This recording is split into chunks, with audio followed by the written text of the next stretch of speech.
Governor Murphy's energy master plan would put New Jersey on a path to be powered by 100% clean energy by the year 2050, eliminating vehicle emissions by replacing gasoline with hydrogen fuel cells could be a start. But does the state have the infrastructure to address peril and promise the challenge of climate change? Raven Santana reports.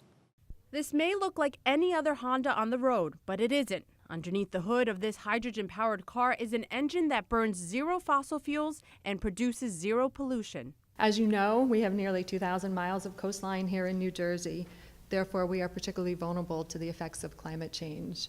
And I think probably most of us have lived through Superstorm Sandy, so we understand how urgent it is to act and the consequences of failing to act. So this is the cure for the disease, not the treatment. We no longer have any more time left. A lot of scientists, climate scientists, say that we've already reached critical mass. This is the only technology that will turn the ship around and go the other way.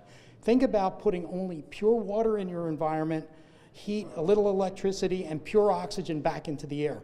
The planet will heal itself. Representatives from Honda and Toyota testified last week at a joint committee hearing to support the use of fuel cell technology like hydrogen cars in our state.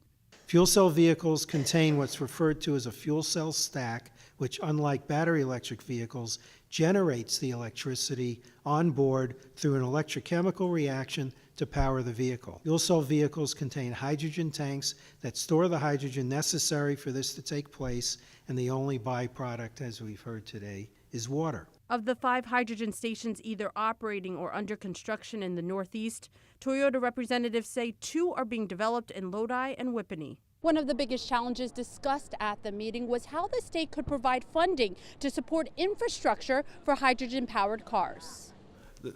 Are your members prepared, either with the tax incentives or not, to develop these charging stations for hydrogen, just as we see the big Wawas, for instance, putting in electric charging stations on their site? I would be able to answer that question as no, they are not prepared to generate hydrogen, but I believe I am moving them closer to sell hydrogen, not to generate it.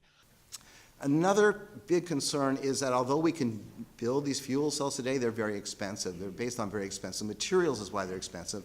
And so there has to be some development which the state might be able to push forward in the area of finding less expensive materials that could be used to carry out the process. Currently, Toyota, Honda, and Hyundai sell or lease hydrogen-powered cars.